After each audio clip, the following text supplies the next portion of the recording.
Hi guys, ఎలా ఉన్నారు? ఈ వీడియోలో రాజ్మా కర్రీ ఎలా చేయాలో చూద్దాము. దానికోసం ముందుగా రాజ్మా తీసుకొని ఒక 8 అవర్స్ అయితే నానబెట్టుకోవాలి. తర్వాత టమోటో, ఆనియన్, వెల్లుల్లి, అల్లం ఇవంతా మెత్తని పేస్ట్గా చేసుకోవాలి.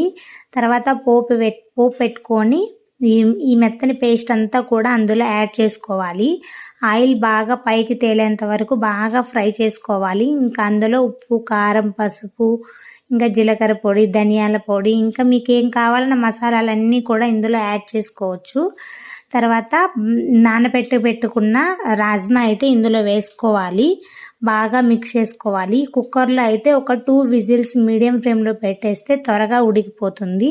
నార్మల్గా అయితే చాలా టైం టేకెన్. వీడియో నచ్చినట్లయితే ప్లీజ్ లైక్ చేయండి. అలాగే ఎవరైనా ఫస్ట్ టైం ఛానల్ చూస్తున్నట్లయితే ప్లీజ్ సబ్స్క్రైబ్.